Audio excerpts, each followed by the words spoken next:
our distinguished resource person, Justice Kurian Joseph, with us for this webinar. He doesn't need any introduction, I am sure. He has been in the field of legal field for at least 25 to 30 years, 20 years almost as judge, High Court, Supreme Court judge, and we know his contributions. He is an expert in the field of constitutional matters, values, and he has contributed to the nation in different capacities. And today he is going to speak to us on constitutional values. Dear sir, we are honored, greatly honored to have you with us in our midst for this webinar. Cordial welcome and very, very happy, wonderful day. And very cordial welcome to everyone, because we are going to have an important webinar today because it's on constitutional values. And we being, India being a democratic country, it is important that all of us are aware of it. And this particular time when we are passing through difficult times, we need to be aware of the constitutional values. I am sure Justice Kurian Joseph will be enlightening us. So best wishes, wonderful day to everybody. Cordial welcome. Thank you.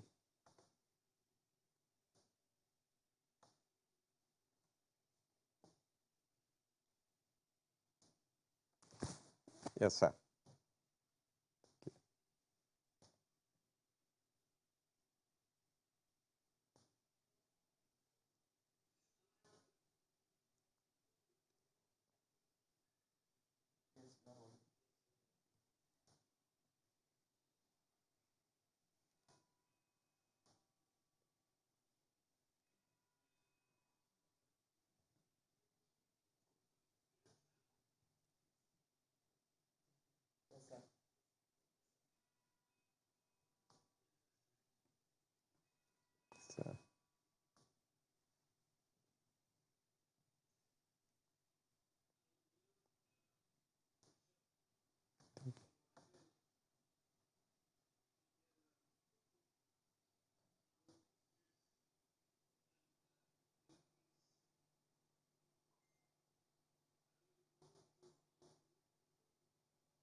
case of Kerala, a small state comparatively. The language that the style of the language which people speak in Trivandrum is not that is in Central Travancore, that's not there in probably Calicut, and still it is different when you go to the north extreme, Kasaragod or Kannur. The food habits also vary. The cuisine that we have in one place is not the same. So it is a country with so many diversities. Language is different, religion is different, culture is different, civilization is different, food habits are different. Yes, everything is different. With all that, India is one. Why? The only reason probably I can state is because of this holy book, the Constitution of India. Our Constitution is the very beginning of our Constitution. Indicates that it's an inclusive Constitution. We, it starts with we the people of India. So it's a Constitution made by us, made for us, and wherein we have guaranteed to ourselves a few values. Those are those values which we are going to discuss today. What are those values? Principally, all these values we get from the preamble of the Constitution of India. First of all, we have a strong 5 foundational values. I must say this is something, a country that is built on 5 strong pillars. Rather, let us take those 5 foundation stones. Pillars will come later. Yeah, strong 5 foundation stones. Normally, when we construct a building, there is only 1 foundation stone. But this is a country which is built on 5 foundation stones.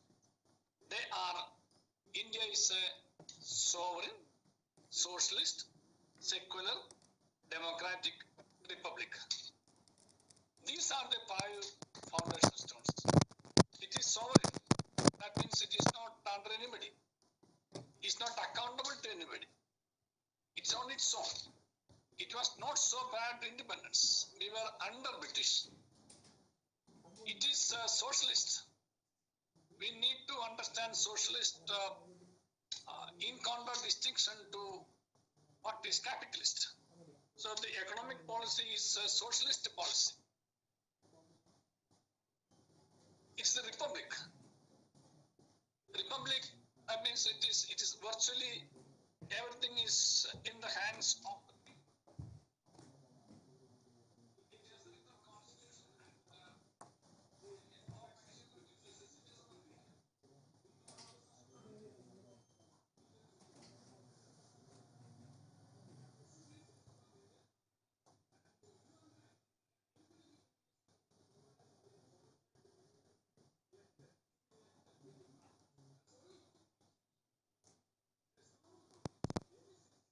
Can be elected to the position of the President of India, the top executive position of the country. Then this is a democratic country. What is democracy? Democracy, if you ask our school children, they will say democracy is a form of government of the people, for the people, by the people. Well, literally right. But I want you to understand, all of us to understand democracy in 2 simple words. That a country where every citizen has a space to occupy and a voice to raise. Space and voice, that's 2 words. You and I, every one of us has a space and every one of us has a voice. The moment I am denied my space, it's not democracy. The moment I am denied my voice, it's not democracy. So this is a democratic country. Now comes the 5th foundation stone, that is what is called the secular. Just before going to the 5th stone, let me tell you, when the Constitution was drafted and promulgated and made in 1949, and which came into force on the 26th of January 1950, these 2 words, so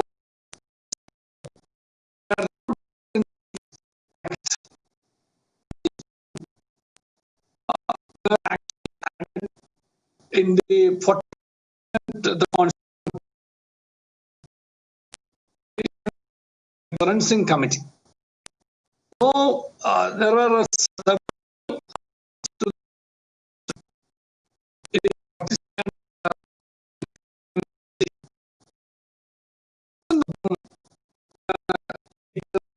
removed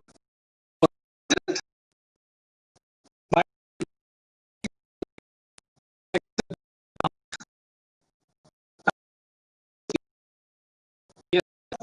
authority. So does it mean that India became socialist and secular only in 1976? No, that is not the meaning. These two principles were originally there. It was not necessary to state it in some words. But after 25 years of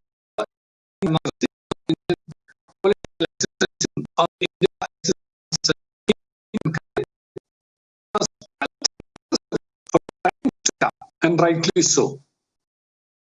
To say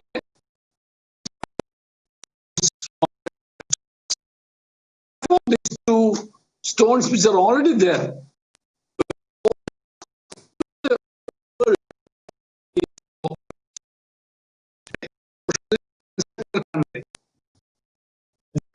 So originally, nobody had any doubt go through the assembly debates or the speeches of so many leaders of the country of those years. We can certainly find that this secularism was there, socialism was there.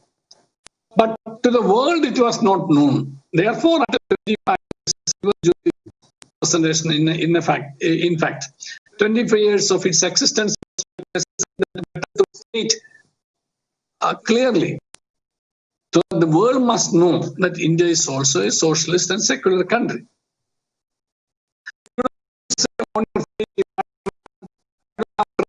Forget I'm a man.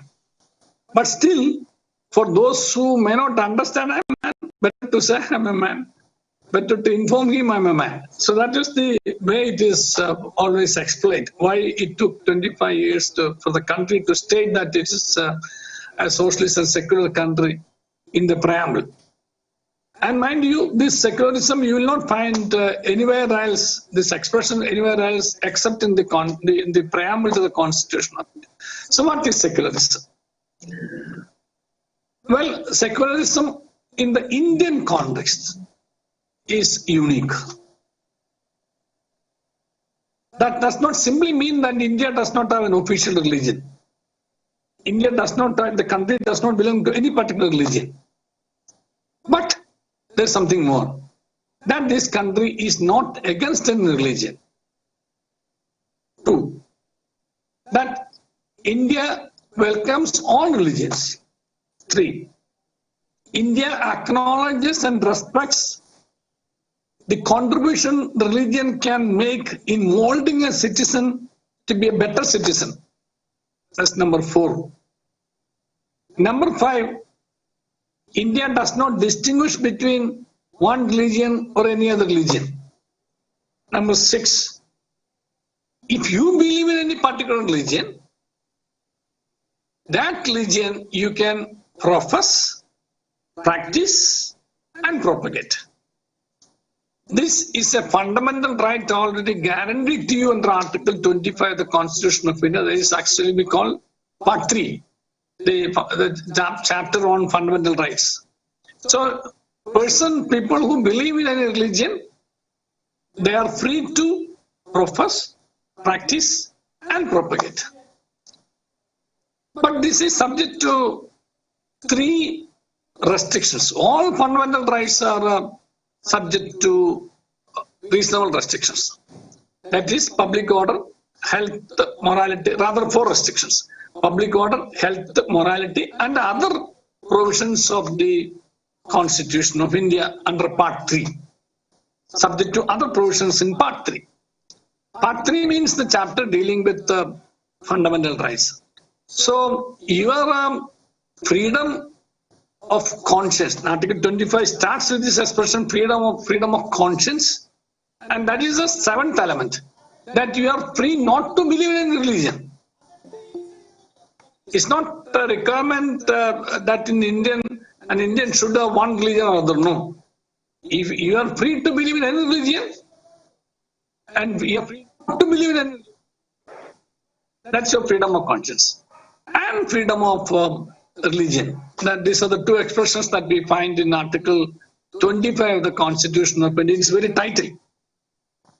Well, therefore, that's why I said in the very beginning, that's the only reason in this country, despite the majority being Hindus, it was so open, and it is so open also. People are misunderstanding it, and it should be open also. That is the beauty of Hinduism, that it welcomes any faith, that it respects all faiths, and it acknowledges everybody's right to have practices of their own, faith of their own, profession of their own.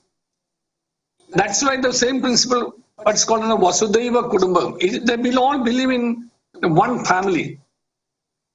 This Bharat, India is one family. And in that family, you can have all these freedoms. Let me come to the foundation stones, then to the pillars. So these are the 5 foundational principles or foundation stones on which this country is built. There are strong 5 foundations, not one foundation stone, but 5 foundation stones.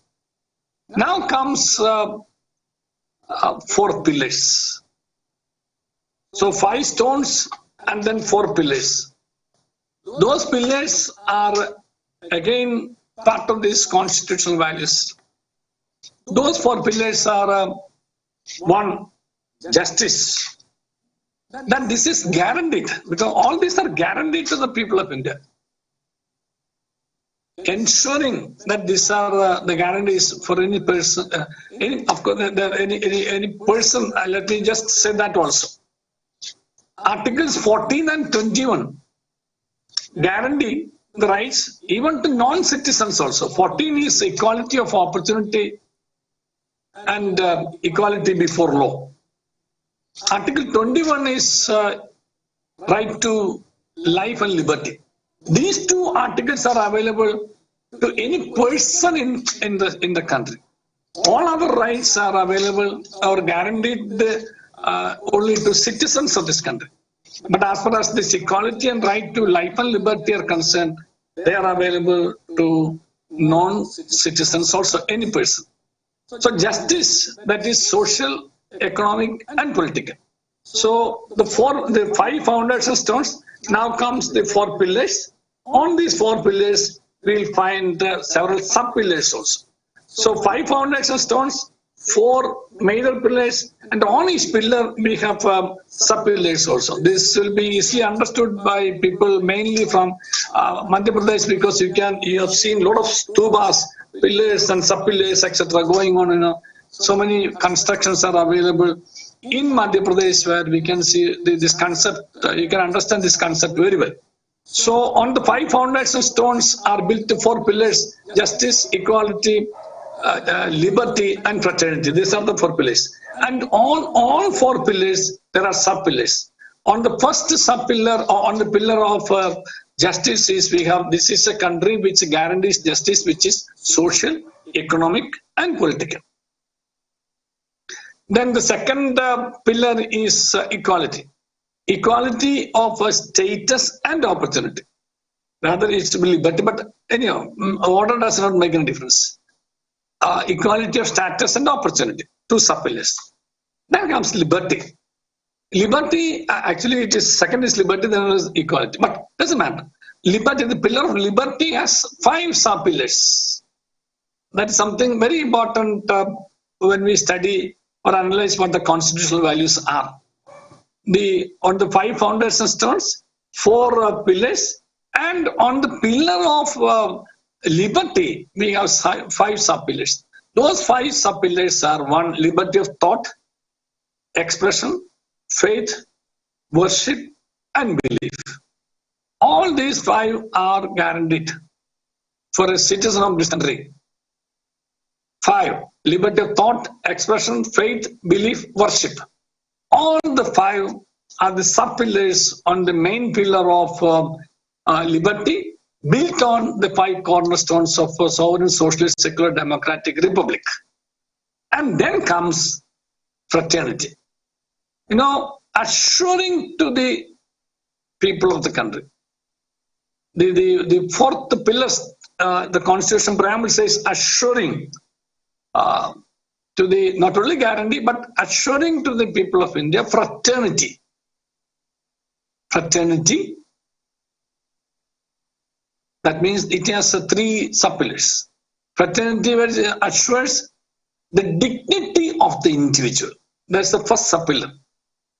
Second sub-pillar is sovereignty. And third is integrity of the country.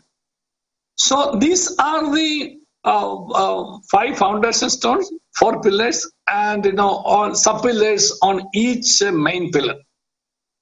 So therefore, this in substance, in summary, are the constitutional values where we have, it's a country of sovereign, socialist, secular, democratic republic. It's a country where the country guarantees to every citizen justice, which is social, economic, and political, equality of liberty of thought, expression, faith, belief, and worship, equality of status and opportunity, and fraternity, where the dignity of the individual is given primordial importance, and the unity and integrity of this sovereignty and integrity of the country are also the core values of the Constitution. Now, many of us will have heard about constitutional morality. What is this constitutional morality? The moment we say morality, it goes into the realm of something good or bad. The moral is a sense of being right and wrong. So, in that constitutionally conceived sense of morality is based on actually 3 aspects. Those 3 aspects are the liberty, equality, and dignity of the individual. Dignity of the individual is of very primordial importance as far as this country is concerned. Because this country believes that irrespective of the fact that you are from south or north, you belong to this region or that region, you speak this language or that language, you are educated or uneducated, you are black or white, you are a man or woman or a transgender, you have this habit or that habit, you belong to this region or that region, yes, irrespective of caste, color, creed, language, sex, region, place of birth, you are all treated equally. There is no question of somebody being more equal, somebody higher, somebody lower. No. These are all non-constitutional or unconstitutional practices that we follow on casteism, on communalism, etc. I always say there are 3 great, three curses for this country. Those 3 curses are, one is casteism, another is communalism, and third is corruption. It's all built in 3. C. All 3 are built on C. Casteism, communalism, and the corruption. Whereas this constitution has a basic structure and a basic feature on rule of law. That everything is governed by rule of law. For everything there is law, and everything is governed, and everybody is governed by law, and all are equal before law. And this country believes that irrespective of all these differences, as I told earlier, where we have 28 states now, and 8 union territories, 844 dialects, 22 scheduled languages, thousands of dialects, 135-36 million people, the different religions, different civilizations, different cultural background, everything different. But still India is India, because from the childhood onwards we are taught that India is my country and all Indians are my brothers and sisters. This brothers and sisters means India is my mother, and all the children of this mother are brothers and sisters. Makes no difference as to whether somebody is upper caste or lower caste, this language or that language, or this religion or that religion, no religion, this region, south, east, west, north, no, makes no difference at all. This is the beauty of the Constitution of India. These are in substance and in summary the constitutional values, and what we call this, we call the conscience of the Constitution. In the sense, we have a strong basis on which the country is built, where every citizen of this country is entitled to a space, and every citizen of this country is entitled to his voice. That is the beauty of this country, irrespective of the what you call the popular or popular approach regarding the language or a region or a religion or a gender, etc. So thank you. I'll just now have a little time for interaction with you. This, I thought I would give you a broad picture. Now I would like to know what sort of questions you'd like to ask and the clarifications you might prefer to have.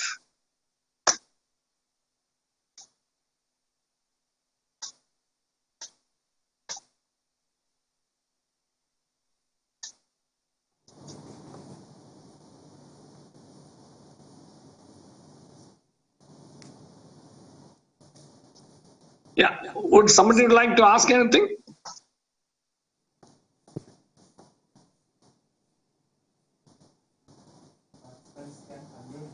Participants and ask questions, or you may kindly use chat box.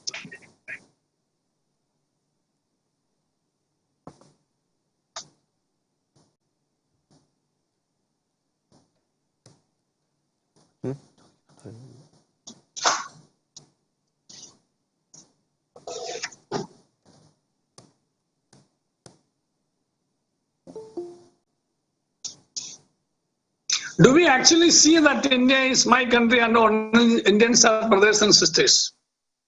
Though it is said so, do we actually feel, do we actually experience daily in our life that all Indians are our brothers and sisters?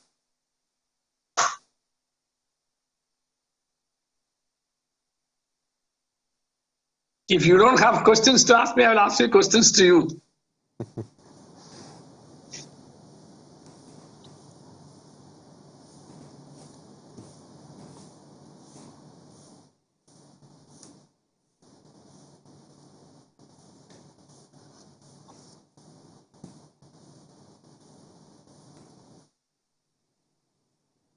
Is your mic working? Yeah, fine it is.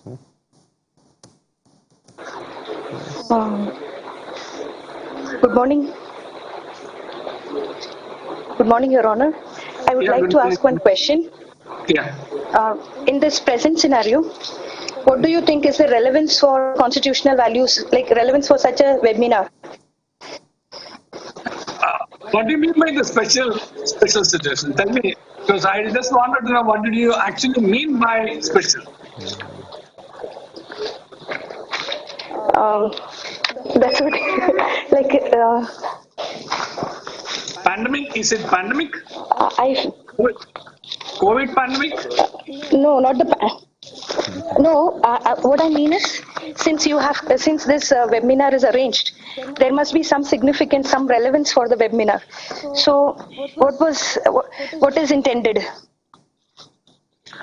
No, this webinar is actually arranged just to have what you call awareness as to what the Constitution of India is and what the constitutional values are, and what are the basic values on which our constitution, our country is built, and how do we become proper citizens. This is actually a broader concept on which the organizers have arranged this webinar. This is what I'm given to understand.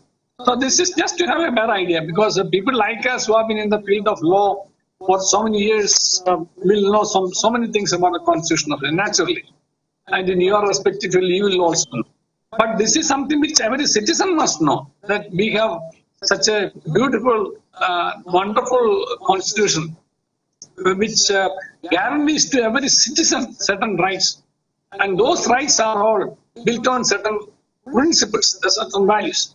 Those are the principles which I explained to you. So therefore, your question is in the modern times. That's why I asked you if it is pandemic, because there is a perception that in pandemic the secured have-nots have been disrespected. This is some perception.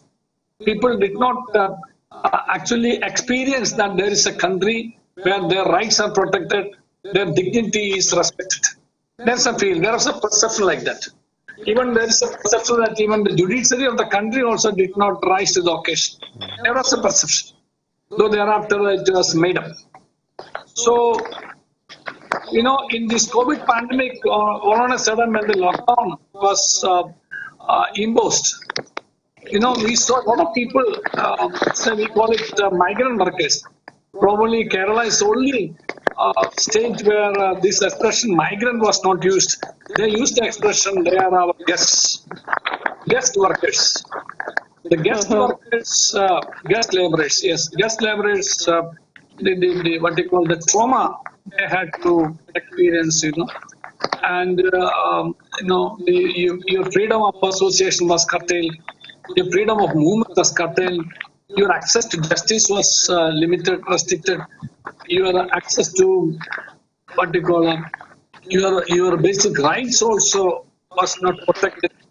So these are all the situations which people faced during the initial stages of a lockdown, though not at this stage, because the situation has changed quite a lot, and the migration of guest laborers also has almost stopped. But the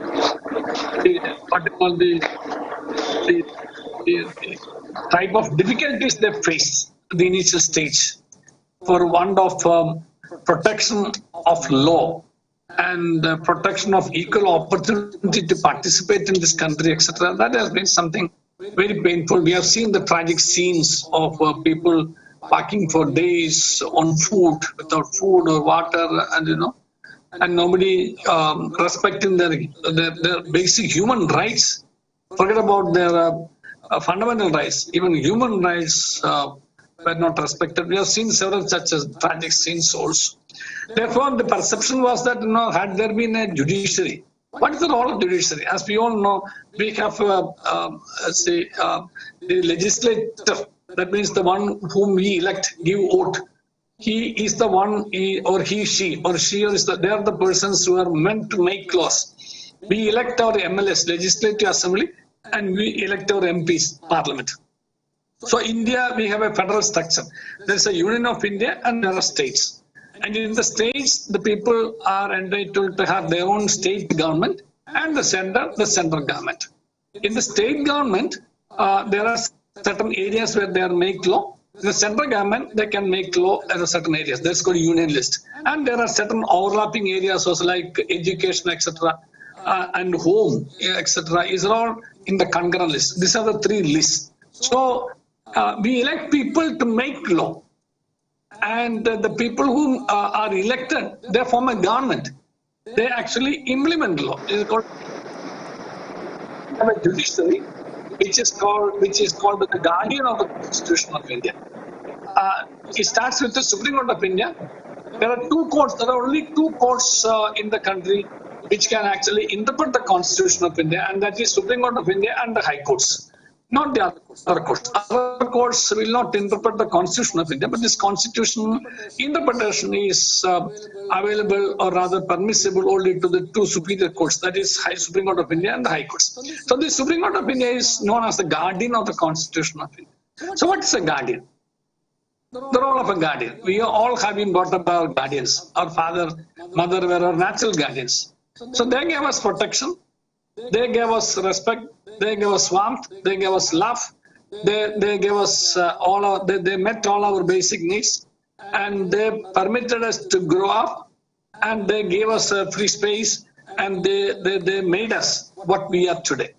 So likewise, the role of the guardian, the constitutional guardian, namely the Supreme Court, is that, that to ensure that the country is governed by rule of law, not by the role of dictate or wishes of somebody else. No, person is unimportant. It's rule of law. Law is supreme in this country. Howsoever high you may be, you are not above law. That is the basic principle of rule of law. Howsoever high you may be, you are not above law. Law is above all of you. Because before law, you are all equal. You may be the President of India, you may be the Chief Justice of India, you may be a judge of the Supreme Court, you may be a migrant worker, you may be an ordinary citizen doing what they call the butcher, baker, candlestick maker. That is the principle of the Constitution we used to say. You may be a teacher, you may be a bishop, you may be a priest, you may be a sister, you may be a housewife. All are equal before law. Makes no difference as far as law is concerned. So the role of the Supreme Court of India is actually to see that the country is governed by rule of law. Number one. Number two, it has a duty also that the government functions in accordance with law. Therefore, there is a judicial review of administrative acts. If the government functions not in accordance with law, the court compels the government to function in accordance with law. If the government does not do, that means inaction. Action in inaction. If the action is wrong, the court corrects. If there is inaction of not doing anything, then the court compels the government to discharge their constitutional obligation. This is where I said the perception that the guardian did not was not vigilant enough to protect rights, because when the government, there's a perception that the governments did not do their constitutional duty in protecting the rights of these poor people, the initial days of maybe we call them migrant workers or guest laborers. At that time, it was the duty of the guardian, the constitutional guardian, the Supreme Court of India and the High Courts, to see that their rights are protected. So this is the rule. The duty of the court is to see that the governments function, governments do not break law, and the governments function in accordance with law. Their actions should be in accordance with law, and they are inactive, they should be made active. This is the role of the Constitution of India. We have the one who makes law, the one who executes law, and the one who interprets law. And we have two more structures like that. One is the fourth, is we call the estates like that. Fourth estate, we call it media. Media has a role to play, because media, on media is left this great duty, or rather a great opportunity of building a public opinion. In democracy, public opinion is very important. So building or forming public opinion properly and truly, this is actually the role of media. Is the news that is important, and not the views. You are entitled to have your own views, but on a news you cannot have a different version. But unfortunately, there is also a perception in today that there is no free or independent media. And we have the civil society movements. These are the fifth estate. The civil society movements, we call it NGOs, non-governmental organizations. They are also part of this. They are the fifth estate that is shown now. So why should we have an independent, judiciary? This is something we always wonder. Why should there be judicial independence? Why every appointment is made by the government, but the judges are not appointed by the government? This is one reason, one question people normally ask. Since you are not asking questions, I presume these are your questions, so I'll answer those questions also. So independence of judiciary will have to be understood as against independent judiciary versus committed judiciary.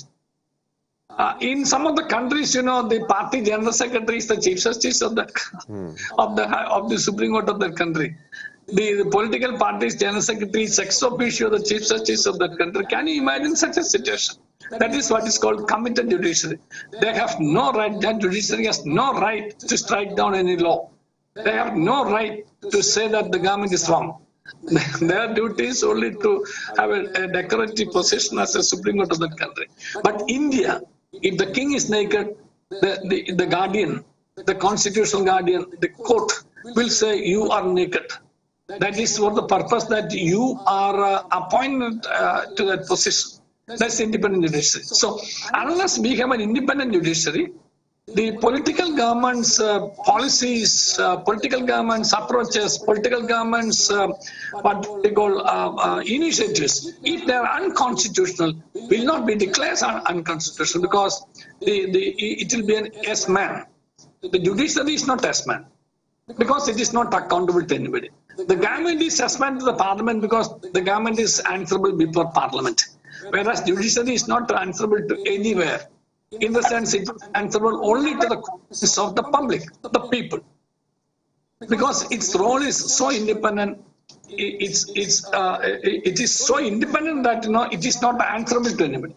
Therefore, in the matter of the appointment of judges, this independence is always seen as a basic structure and great constitutional value, because unless we have an independent judiciary, it will be a committed judiciary, then the public will think that, oh, we are not going to get justice because those courts or those judges will only endorse what the government says. That's what's called committed judiciary. So we don't have a committed judiciary. Our constitution conceives an independent judiciary, which is independent of executive, independent of the legislature, independent of any political pressure, independent of any other pressures. It is dependent only and answerable only to the Constitution of India, and that is their answer is only before the people.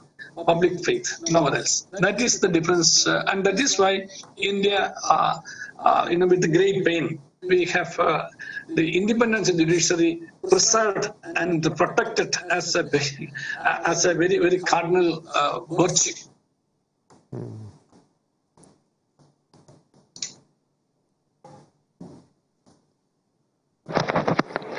Hello, sir. Yes. Yeah, sir, I want to ask you. Yeah, we have a rich constitution, and in this today's political scenario, we feel that our constitution is under threat. So why the Supreme Court, being the custodian of the constitution, why the Supreme Court is not interfering when the constitutional values are violated? Yeah, see, the Supreme Court normally interferes when Supreme Court is approached by somebody, people who are aggrieved. Now, the beauty of Indian Constitution is under Article 32 of the Constitution of India. Nowhere in the world a citizen has a right to directly approach the Supreme Court of India. That is under Article 32. Any citizen of this country, in case your fundamental rights are violated, can walk into the Supreme Court and tell the court, here is a situation where my fundamental rights are violated. Please protect my fundamental rights.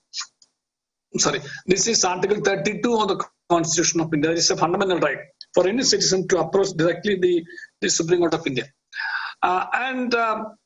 So normally courts intervene when it is moved, a petition is filed, a court is asked. These are the expressions used. But there are exceptional situations when court on its own, it's called suo motu, on its own may take cognizance of a situation.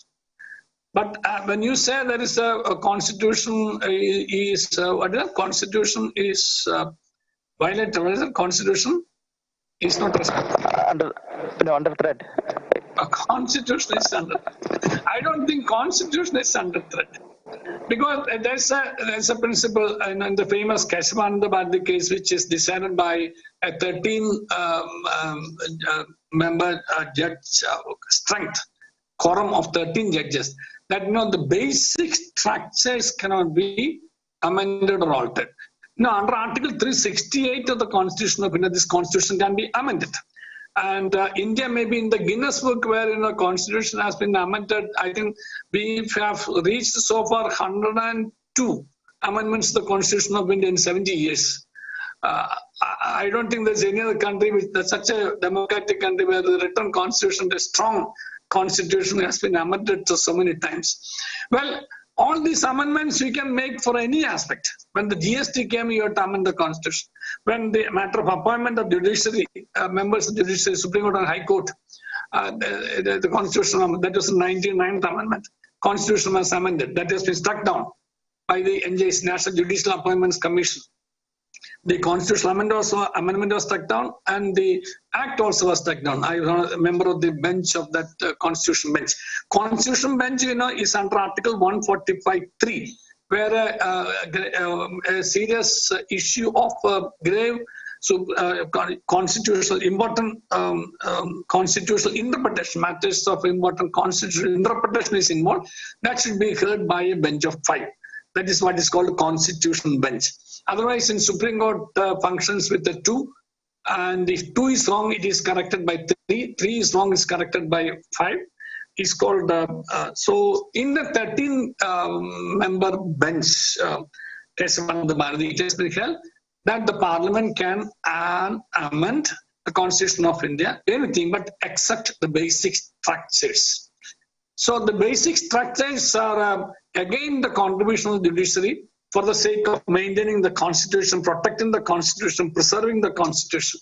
The basic structures, as I told you, basic structures are the rule of law, basic structure is independent judiciary, basic structure is secularism, basic structure is democracy, basic structure is the foundational principles of the Constitution. So, though it is not as stated anywhere, as and when occasion arises, the court has been evolving a mechanism to lay down as to what are the basic structures under the Constitution, some of which I mentioned to you. These cannot be amended by anybody. Even if you have an absolute majority of 100 to 100, still you cannot amend these basic structures. India will remain to be a country governed by rule of law. India will remain a country where we have independent judiciary. India will remain as a country where it is secular. India will remain as a country where it is democratic. All these are the basic structures. Non-basic structures can be this, like as I told you, if we make a construction on 5 basic pillars, 5 foundation stones. If you just remove one pillar or one foundation stone, for that matter, one foundation stone, then the building shape is changed. But if you remove one pillar, again the shape is changed. So the structure, this is called basic structure. So the structure cannot be altered at all. Maintaining the structure, you can have your touch and polish. That is the other amendments as and when occasion arises, but not the foundational values or the basic pillars on which the Constitution is based. So therefore, I do not think that the Constitution is under threat. If the Constitution is to be protected on the basic structures, the Supreme Court of India is already there, and the Constitution of India, Constitution has been interpreted by the Supreme Court of India that the basic structures cannot be altered by any government.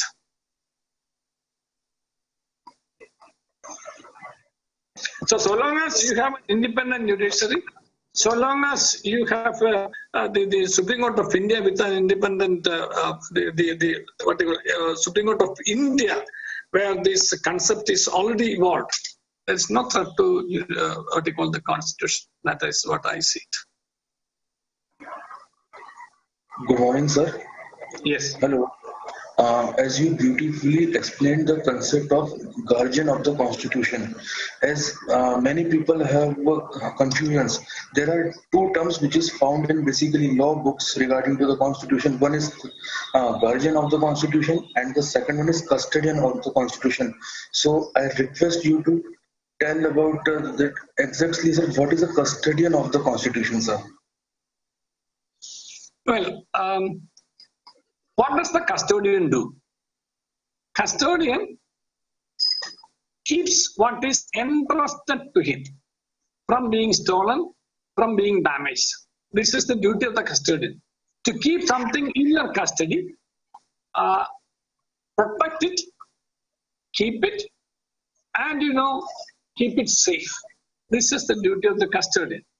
And guardian, as I told you, to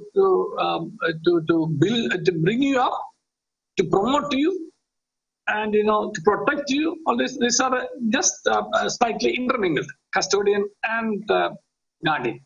So the custodian is used in the context or in the background of custodian of the constitutional values, custodian of the preservation of the constitution without being tinkered, without being damaged, without being interfered with unconstitutional. So that is the custodian's role. So as somebody, if you are a custodian on which I have given you something which you have to keep it, please keep it with you till I ask you back. So you have to keep it, without being stolen, without being damaged, without being otherwise, any injury to it. So that is the custodian's role. And guardian's role is also not only to keep it, but to promote its constitutional values. So as to, that's why the guardian always, rather the Supreme Court always interprets law progressively, as per the requirement of the time. So that's what's called constitutional interpretation of law.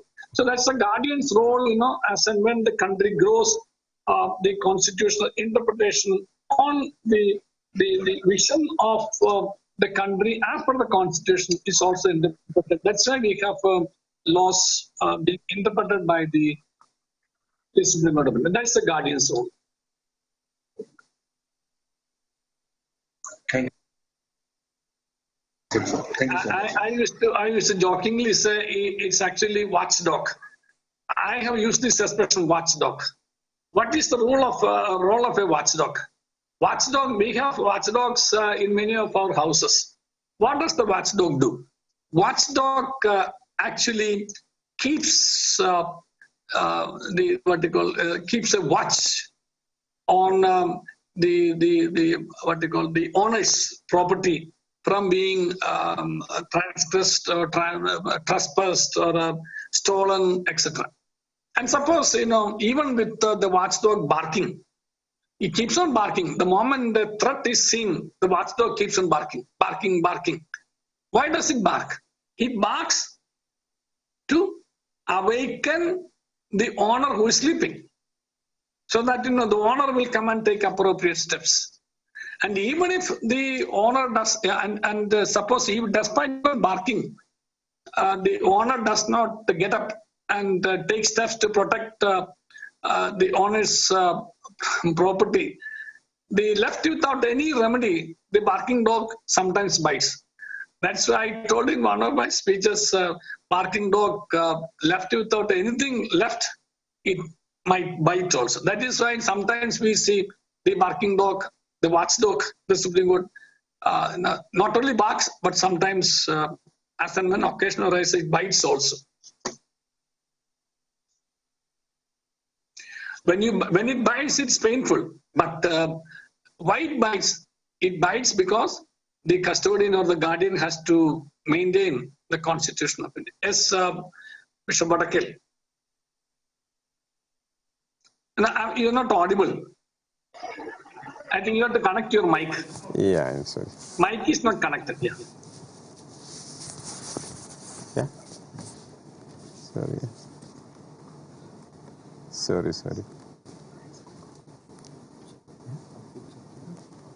Please connect to the system. Yes. Can you hear? No, not yet. Not yet. Sorry, I think by the time you correct the system, I think something else can ask. Continue, please.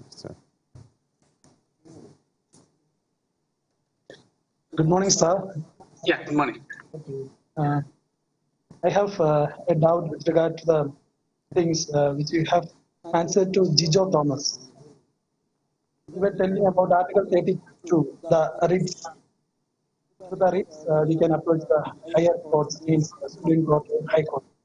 And Article 226, the power of High Court, and Article 124, the power of Supreme Court. What things are there, but can Supreme Court or High Court voluntarily take an action in the threatful or the problem of what we face, the threat to the constitutional misinterpretation or something of that? Let me just correct you. The people can approach the Supreme Court under Article 32 and the High Court under Article 226 when there is a violation of a fundamental right. These are the two articles. 124 etc. is a special jurisdiction conferred by the Constitution on the Supreme Court. It's not a matter of right. As a matter of right, you can approach under 32 when there is a violation of the fundamental right, and 226 in the High Court. I know you probably what in mind you have is, in fact, I made an answer in reference also. The court sometimes suo motu, that means on its own motion. That's the meaning of that word. On its own motion can take cognizance of something in grave public interest. When there is a matter of grave public interest, for the protecting the public interest of the people, the interest of the public in terms of the Constitution, they sometimes on their own initiate such proceedings that's called on its own motion, and that is generally what is known as public interest litigation also. Public interest litigation, because the basic principle of litigation is that you go to court when you have a problem. You don't go to court when somebody else has a problem. You go to court for redressal of your problem. So that's what's called locus standi. What is your grievance? So you cannot air the grievance of the public. But as far as the public interest litigation is concerned, a well-meaning citizen, a social worker, a civil society movement is entitled to bring to the notice of the High Court, the Supreme Court, the High Court and Supreme Court, that there are matters of grave public interest, where it's not a question of one single person, but the country at large, or society at large. Those are some of the issues where we have the environment protection, the MC method that is still going on. Your famous Narmada Bachava Andolan, that was also there as a public interest litigation. When Vineet Naran, police reforms, what they call Vishaga, where there's harassment of women at workplaces. All these were public interest litigations, and it has been going on. Yeah. Yes, sir. Can you hear me? Markel, yes. Yeah. Can you hear me? Not that. There is still a problem. Sorry. The connectivity is the problem. Yeah. Network maybe is the problem. Yeah. If you can use your phone, probably it might improve. Try your phone. Yeah, maybe. Yeah. Can you hear me? Can you hear me now? Yeah, I can hear you. Yeah. Thank you for this seminar or webinar. It is actually awareness program, I understand. We have a beautiful constitution, and there is no doubt about that. The problem, I would say, with 130 crores of say around people, how many of the people are aware of our constitution or the constitutional values?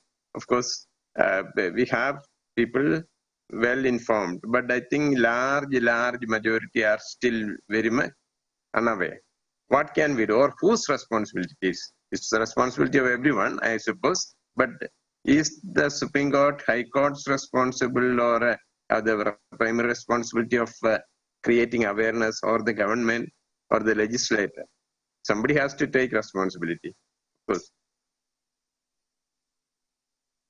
Yeah, it is the duty of the state. We call it a state. State means state encompasses everything. State encompasses judiciary also.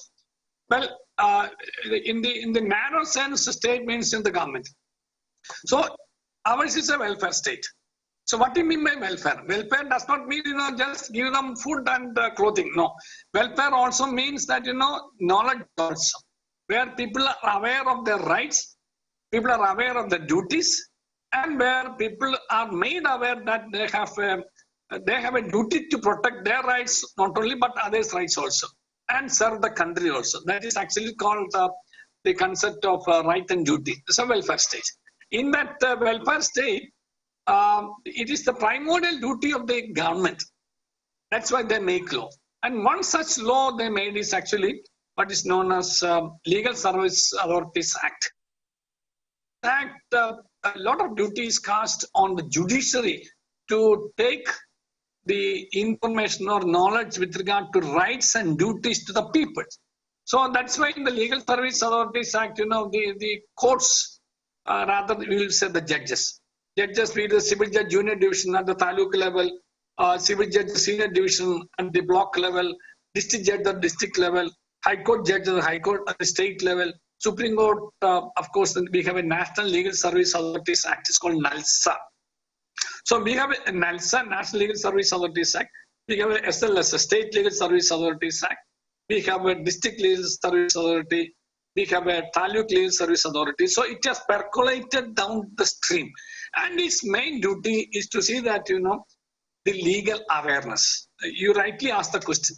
So the legal awareness is actually now cast, the duty to make people aware of their legal rights, aware of their country, aware of their legal duties, aware of their the constitutional scheme of functioning of the country.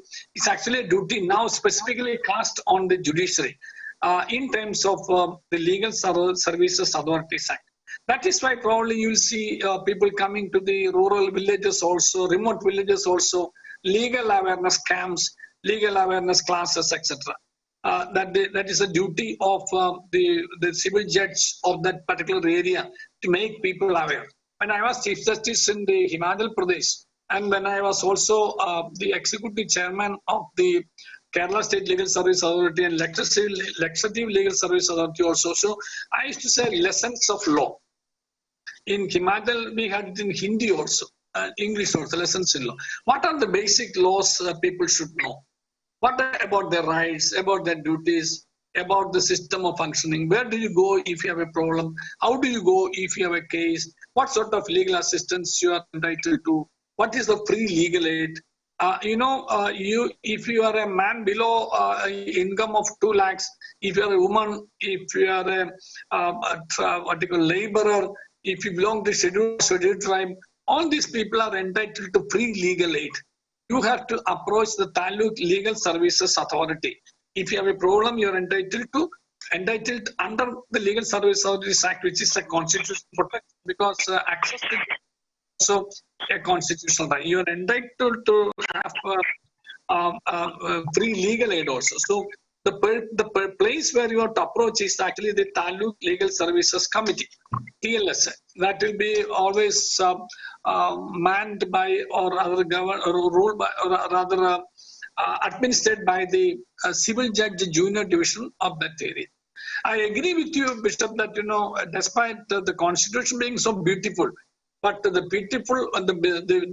people of this country are not aware of this beautiful Constitution.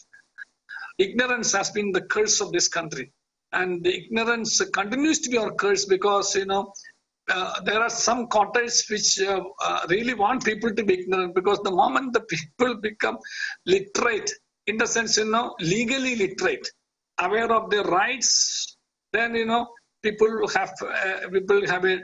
start living a decent life and take independent decisions, and this is the dream of our founding fathers of the Constitution, particularly the Mahatmaji had a dream that every citizen of this country should be aware of his position in the country, his place in the country, and he should be made aware of the legal rights that are available to him, and he should also know that when the legal rights are protected, which is the place to go, not to your extra constitutional remedies, but the place to go, because court is a place where your rights are protected, your rights are respected, your disputes are resolved, and your grievances are addressed. This is actually the function of the court.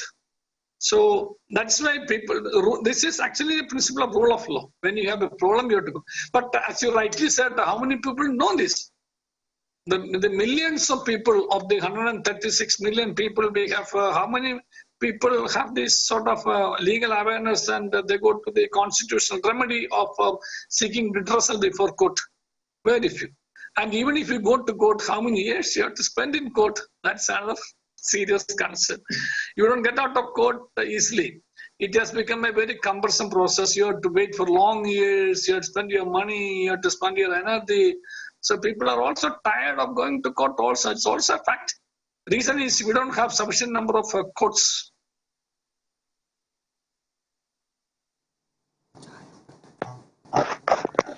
Thank you. Good morning, sir. Morning. There is a question in chat box. Saji Varghese is asking, Sir, India is having great and beautiful constitution, but the majority of the people are not knowing their fundamental rights. What is your opinion to teach the people? That is precisely what we have been discussing now. It is our duty, as Bishop rightly said, it is a duty of every citizen who knows law to teach law. If you know law, you have a right to teach law. It's precisely what we are doing now. Also, no? We are doing our little bit, rather in this pandemic, to help people become aware of their rights. How many of us know about these constitutional values now? These constitutional values, all of us must be aware of. Then only become a proud Indian. It's not a simple Indian. We should all be a proud Indian. So it's our duty, as far as non-governmental organizations, educational institutions, educated people, the court, the elected people, the MLA, the MP, the government, the legal service authority. So together, civil society movements, NGO sites, and together, we have to take upon ourselves this duty, to print in our regional language the fundamental rights and fundamental duties, and help people to take recourse to constitutional remedies, help people to lead a life of abiding by law. That's the first fundamental duty, to abide by law, to be a law-abiding citizen, never ever breaking law, to help people to participate in the nation building, never to keep away from the nation, to love the nation, to build the nation, to be friendly with the people, to treat others as your brothers and sisters, to ignore and to rise above your casteism, communalism, to lead a corrupt-free, to lead a pure, holy life, never ever become corrupt in life, never ever break law. All these are, the legal, awareness that we have to give impact. And this webinar, a seminar on the web is a webinar. This webinar is also one such step. So in pandemic, I've been addressing hundreds of such platforms on these issues, because people must know that we have a constitution and this is our constitution. And I have a role in my constitution, because I am an important citizen. Without me, the country is incomplete. India is my country. And without me, India is incomplete. So I have to participate in making India a great India. So I must be a proud Indian. I must be proud of my country. I must be proud of my language. I must be proud of my space. I must be proud of the constitutional values. I must be proud of the freedom I have. I must be proud of the duty I have to discharge. All these are, so making people to lead a life of constitutional way of life. That's why democracy, you say, also is a way of life. So it's a living organism. Constitution is a living organism. So help people to lead a life that is absolutely perfectly constitutional is the duty of all of us. But if you ask me a statutory duty, under statute is the duty of the state. It is a duty to be precise on the Legal Service Authorities Act, on the legal authorities to spread this legal awareness among the people. In collaboration with or in cooperation with the civil society movements, local authorities, Gram Nalayas, yes, these are the steps. Sir, when a poor individual's rights are violated, it's very difficult for him to approach the court, because the high-profile advocates are so expensive. So, is there two laws for the poor and the rich in our country? See, there is only one law applicable to both poor and the rich. But as you rightly said, a poor man cannot afford a high-profile lawyer. But for a court, it makes no difference as to whether the lawyer is high-profile or low-profile, whether the litigant is high-profile or low-profile. Ideally, before the court, it's a service where everybody is treated equally. Merely because you are a high-profile man, you don't get a chair to sit in a court. Merely because you are a low-profile man, you are not denied a seat to sit in the court. If there is a seat available, it is seat available to everybody. If there is no seat, it is not available to anybody. There's no special treatment. That's what's called the equality and equal, equal treatment. Equality before law and equal treatment of laws. So you are right. Though theory I'm right, in practice you are right. In the sense, poor people cannot afford the high-profile lawyers. But that is where I told you, you approach the legal service of the Taluka Legal Service Authority, where you will get the assistance of lawyers, and they are paid by the government, provided you are a poor person, in the sense your income is below 2 lakhs or 5 lakhs. I don't know, just amended now. I think it was 2 lakhs earlier. You should be, if you are a lady, if you are a laborer, if you belong to a scheduled caste or a scheduled tribe, if you are in distress, all these are times where you are entitled to free legal aid. You don't have to spend a naya paisa. But somebody must take them there. It's our duty. That's why I said, it's me, it's you, it's us. We have to help people to get them to court and to see that they get the quality justice, a quality justice that is available to, in the sense you understood it, with the assistance of a high-profile lawyer. So in court, it makes no difference at all whether it is high-profile or low-profile. I always used to tell, even in Supreme Court also, I used to tell, I used to encourage people, juniors, to argue and gave them same platform as the senior. 1 crore appearance fee lawyer also had the same treatment in my court, even without a pro bono lawyer coming also, a raw junior coming also, same thing. This is how the courts see people.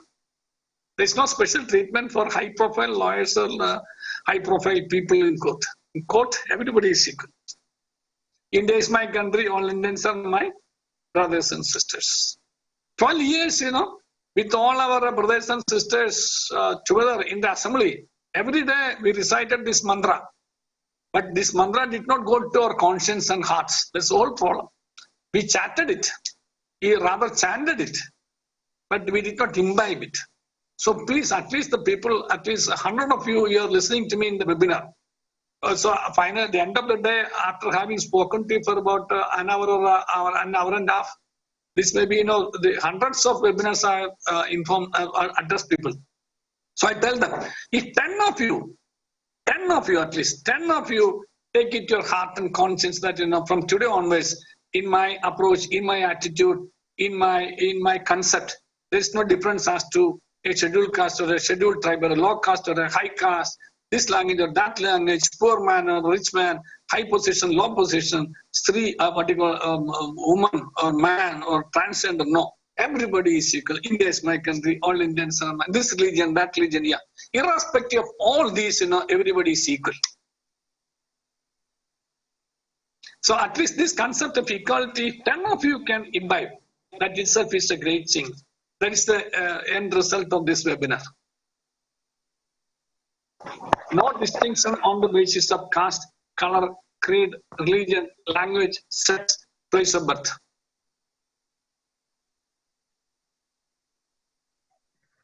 Sir, Rita James in the chat box is saying, Your Honor, thank you for enlightening us.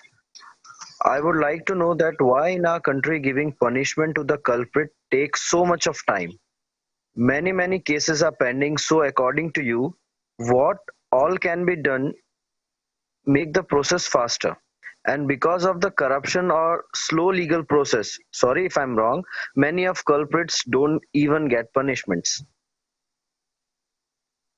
Yeah. Say, what is the purpose of punishment? Purpose of punishment is not to simply retribution. Retribution means, simply punish a person for the wrong he has done. The punishment of a person has a purpose. That purpose is to reform that person. Number one. Number two, prevent that person from committing a crime. Number three, restore peace in society.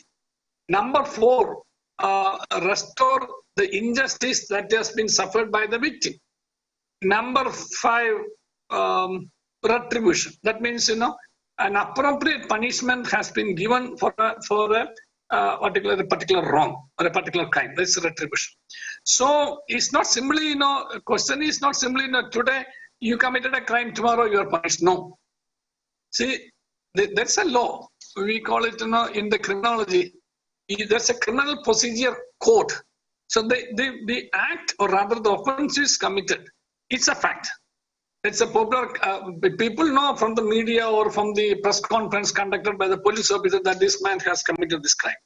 But for the crime is, for the crime that he has committed, if it is to be in the process of court, in the court, it has to be established.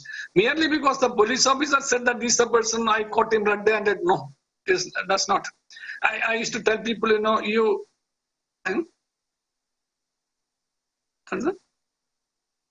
merely because, see, suppose, you commit a murder of a person, go with the head of that person to the court and tell the judge, here is, I have come with, after committing a murder. This is the head of the person I have murdered. You punish me. You punish me. No, you can't. The court cannot do that. That's a system. It's something what is called the, what we call the procedure. So it is not the media trial that is what is influencing all of us. Media is not the place where you have to try. Court is the place where people have to be tried for the offenses they committed. And in the court, the police will have to establish, other prosecution will have to establish that this is the person who committed this act, which is an offense, and for which this is the punishment. This punishment should be awarded. So it takes time, no doubt about it. But I agree with you, there's a long time that has been taken because, it has become humanly impossible for a court to handle this many cases in the country. So we need more number of courts, and we need faster solutions of grievances also. So in pandemic times, I used to advise our lawyers and the litigant public that those cases which are of civil nature, which can be mediated and appropriately talk between the parties should be taken away. So these are the times where you should ease the burden of the court. The civil litigation pending between man and man, or your relatives within your family, within your groups, within the society. If the lawyers on both sides can sit together and see that a solution outside the court is possible by way of a mediation, by way of an arbitration, by way of a log adalat, by way of a conciliation. Take it out from the court. You can ease the burden so that the court can deal with serious other issues. Because there is no question of mediation or out-of-court settlement for a serious criminal case. Serious criminal cases are to be tried and accused punished and the victim to be given justice. But where are what they call check case, check dishonor case, or rather maintenance, 125 maintenance case, or trivial offences where what they call simple heart, etc. Where we call it in Indian Penal Code offences which are compoundable. So such cases, people should, the lawyers should, and the litigants also, just forget about your what they call your other attitudes of we call vendetta. Forget about this vendetta, or what we call what is that revenge. Forget about this revenge. Try to forget and forgive. Bring peace in society. Settle those matters outside court, and help people to live a peaceful life. This is the only solution that is possible now. And of course, the government should increase the number of courts also. You will be shocked to listen that in the whole India, the budget that is allocated for administration of justice is less, just 1% of the total GDP. So that's the reason why we have less number of courts. And if you have less number of courts, then it takes more time to get justice from court. Good morning, sir. As you just explained about the legal awareness question as pointed out by the Honourable Bishop sir. Hence, what I personally feel, Your Lordship, that I am an infant lawyer. I just entered practice last 5 years ago. And along with that, I am also visiting faculty. I teach law and constitution is one of my favorite subjects. as you said that one should feel that this is my country and this is incomplete. The constitution is incomplete without our own contribution. So what I have felt that many people, those who are especially illiterate class of people, they are unaware, they easily become victims. And I always use the term the honorable constitution because it is a source of power and energy to us and every government machinery. And I always tell that when a man, a human being tries to search the questions in a spiritual manner, such as they find Bhagavad Gita, Ramayana, and the Honorable Bible and the Quran. So I just tell them that each and every aspect, legal problem has a solution inside the Constitution. Every aspect, what I found, sir, with my little knowledge, I'm telling you. So I always tell them that if you have a problem, go and search the Constitution, and it has to be learned by heart and understood by brain. So I need your view upon this, sir. Yeah, I agree with you, Devashish. See, unless we know what the Constitution is, see, unless I know my partner in life, you won't be able to love your wife, no? Unless, so this is a basic human thing. So if you want to love the country, you must know what your country is. And what your country is can be known only if you know how your country is governed. Because it is my constitution. So I must know about my country. I must know about my country through the country's constitution, which is we. We have made the constitution and we have given to ourselves this constitution. So certainly I agree with you. At least some of these aspects of the preamble, the fundamental rights, the fundamental duties, directive principles of state policy, and your common rights. These are the 4 or 5 aspects. I always say, if you belong to a rural place in Madhya Pradesh, you can also start this movement of lessons in law. What people must essentially know about your rights under the Constitution, about the Constitution, and about your rights as a citizen. If you can start such small movements, it will help you along. This is our duty of paying back to the society. Now that you are so passionate a person for Constitution, you must, hand in hand with others, start such movements where you make people legally literate about their constitutional rights, and never ever have respect or promote people who take reverse to extra constitutional remedies. I always tell youngsters, particularly lawyers. Lawyers means lawmen, those who know law. Layman means who does not know law. So the silence of a lawman is worse than the violence of a layman or lawless man. So if the lawyer is silent, then the things get pretty bad.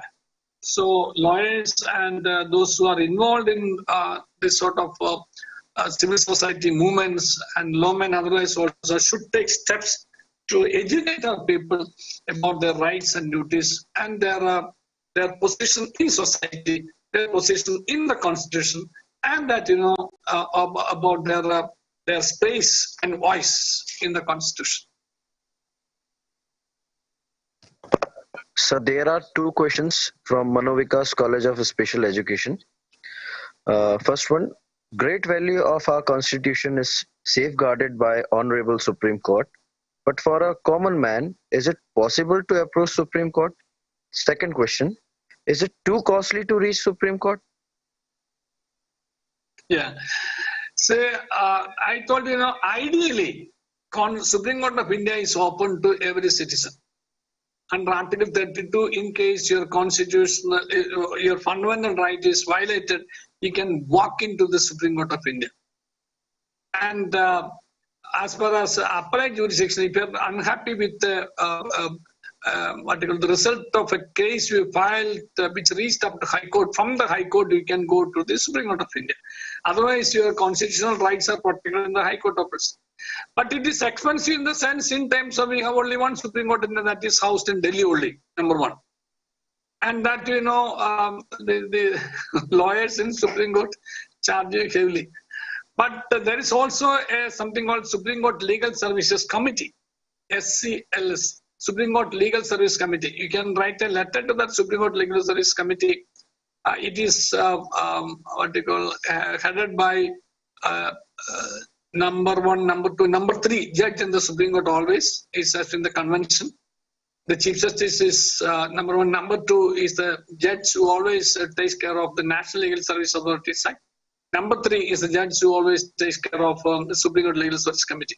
So in case there is a case which needs to be fought in the Supreme Court and which you don't have the wherewithal, that means the money or the possibility, you can seek the assistance of this committee, and this committee will take care of this position. As of now, Justice Arun Misra, a judge from Madhya Pradesh, is actually chairman of the Supreme Court Legal Service Committee.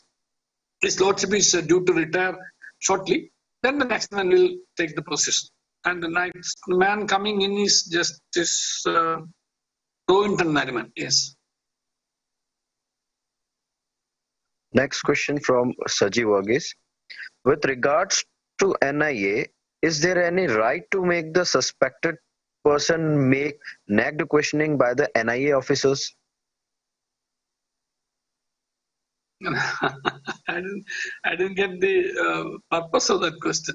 NIA is National Investigation Agency. They go according to their protocol and they go according to the NIA Act also and the regulations also. If your question is specific to an issue, I refrain from answering it, but they have a system of investigation in accordance with the NIA Act.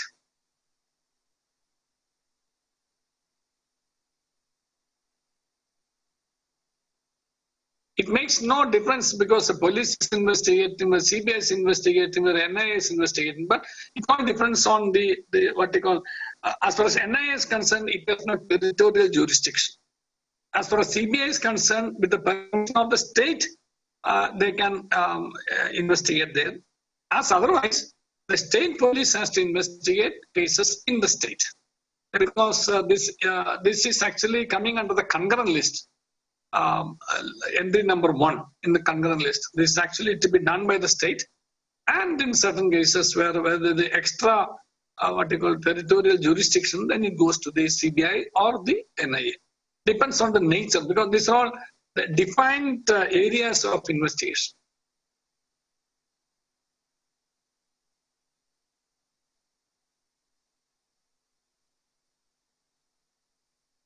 So there is a question from Sister Mary. How can the public become proactive? The public can become proactive. 1, by being a law-abiding citizen, number 1. Number 2, by helping others to abide by law. And number 4, be aware of not only your rights, the rights of others also. Number 5, standing up and speaking for the rights of others. On these 5 modes, we come in. I'll tell you a small example. This is something very interesting I used to share everywhere. I was Chief Justice in Himachal Pradesh, and I was just walking through the road incognito, that means without the police people or accompanying anybody. I just walk with my wife. Himachal is such a peaceful state, and people are so friendly, so nice, so loving. So I used to walk alone. When I was walking on one day on the road for something else, I saw a person smoking in that road. So I went to him and told him, "Sir, you can't smoke in public place. This is not legal." So that person, I'm small in size. So he looked at me and said, "Are you the Chief Minister?" This is the question he asked me. "Are you the Chief Minister?" So I told him, "You want the Chief Minister of the state to come and tell you that what you do is wrong. First of all, you must realize, understand, and accept that what you do is wrong." So we had a lot of argument in between. I made him realize that it is his mistake. It was not the mistake of the person who pointed out to him, but the mistake was originally his. So finally, the conversation went quite long, and then he asked me, "Sir, who are you?"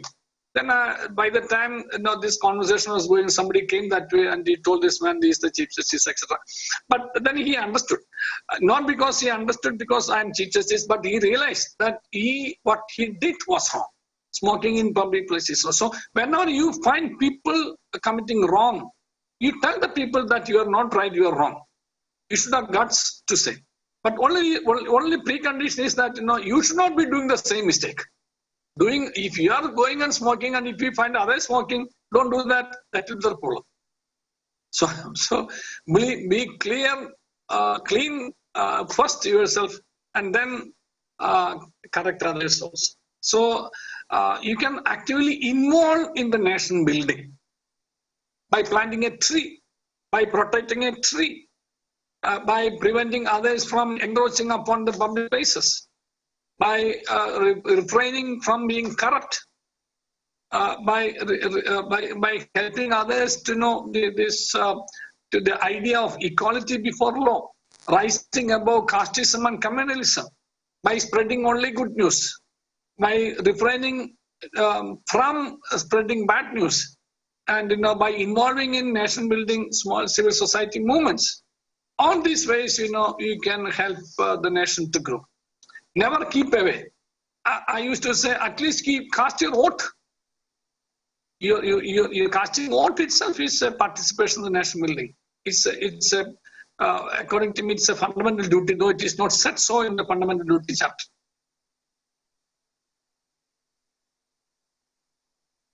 Very good morning, sir. Sir, as we are being live on YouTube also, there is a question. Sir, could you elaborate on your take on public interest litigation? What are the possibilities of PIL being considered as a paradigm for developing our nation in line with constitutional values? Yeah, if you had listened to me earlier, I said, there are several public interest litigations, which has helped the country to go in the constitutional way. As I told you, MC Mehta is one of such a case still going on, where, environment protection. But for that case, probably, the environment would not have been protected.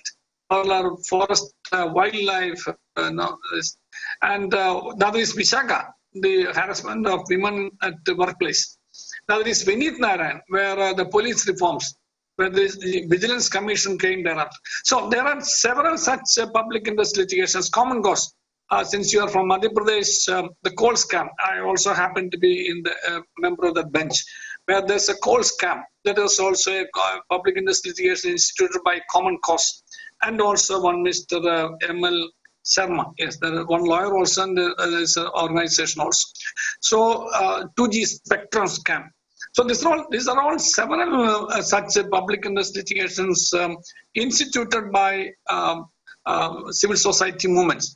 But only problem is, sometimes under the garb of public interest litigation, sometimes it becomes a paisa interest litigation. This is also PAL. Sometimes it becomes a publicity interest litigation. That is PAL. Sometimes it becomes a politically interested litigation. This is also PAL.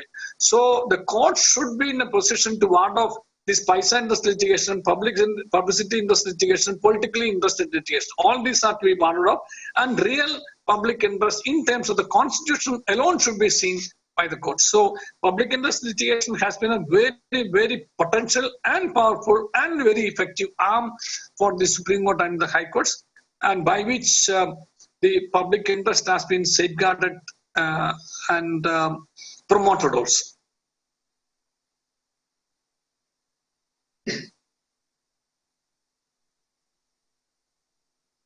You must be tired because it is more than 1.5 hours now.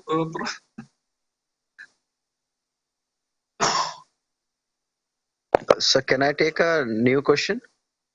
Yeah, probably could be the last question or the last but one question. Yes. Yeah. Manovikas College of Special Education is asking, sometime it is felt that court is influenced by political ideologies. So is it okay for advocates to participate actively in political parties? And is there any limit for law practitioners to be active in political parties? Yeah, lawyers should involve, according to me, lawyers should be part of political party, because involvement in politics is actually a nation building process. Unlike the way that we commonly see as party politics. party politics is different from involvement in political nation building. So nation building is possible also through political parties. So I always promote the lawyers actively participating in politics, because by your people, the lawyers coming into politics, they will be in a position to set right the political parties however going. So they will be they'll be in a position to bring in a value system in the functioning of political parties. So I always promote the lawyers coming to political parties. If you remember the service that is given to the nation, the independence movement, all such movements, it is the lawyers who are in the forefront. So the silence of the lawyers is actually a driving factor according to me, but not judges. Judges should not have any politics. Judges should not have any such association also, because a judge should be seen to be independent in personal life and in his official duties also. That is why judges, when we take oath, we say, we take oath saying that we swear in the name of God that without fear or favor, affection or ill will. So I have no fear or favor to anybody. I have no affection or ill will towards or against anybody. And I'll uphold the Constitution and the laws. The upholding the Constitution is the duty cast only on the judges, not anybody else.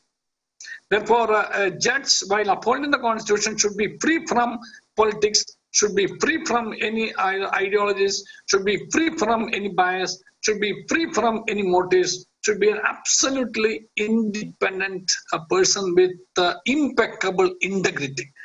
Only then, he'll be in a position to see the Constitution as the Constitution, not the Constitution he wants to look at it, but the Constitution, the way the constitutional founding fathers wanted to see that it is.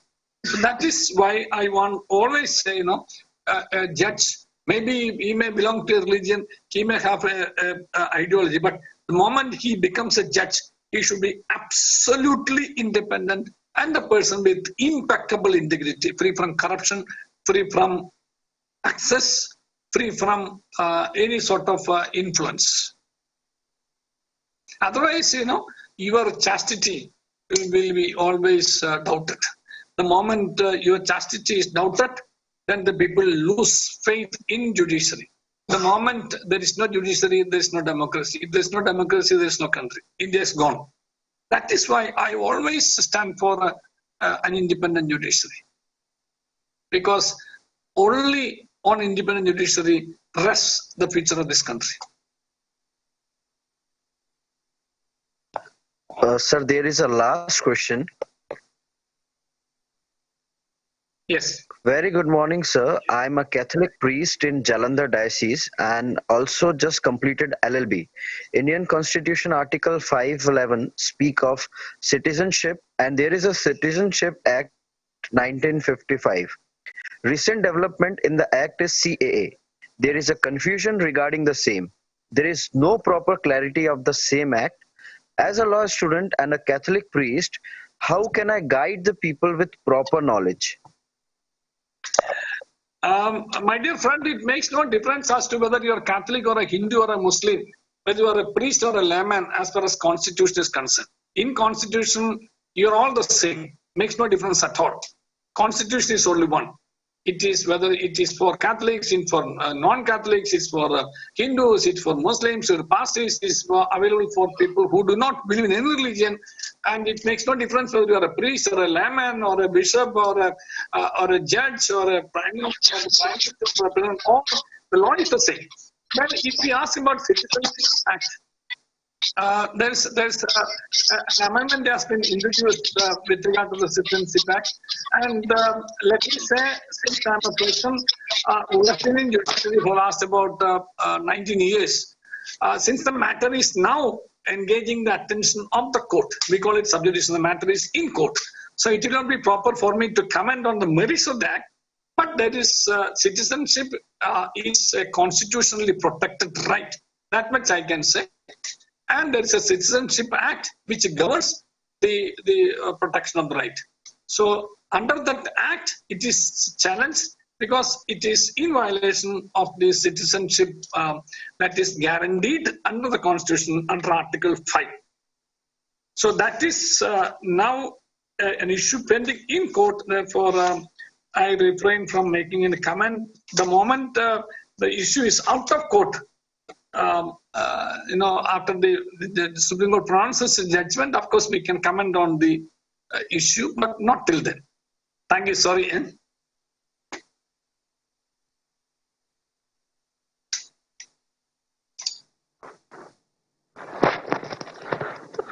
Honourable Justice, it's our pleasure to thank you for spending this much time for us.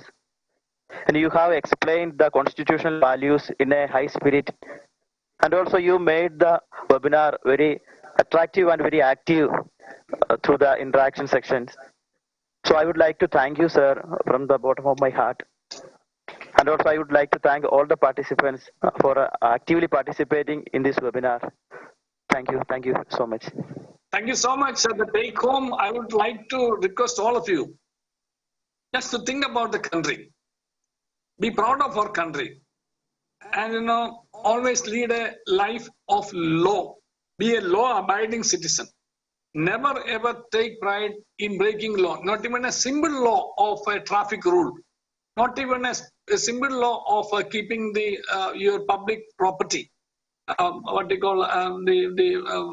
Violence against the public property.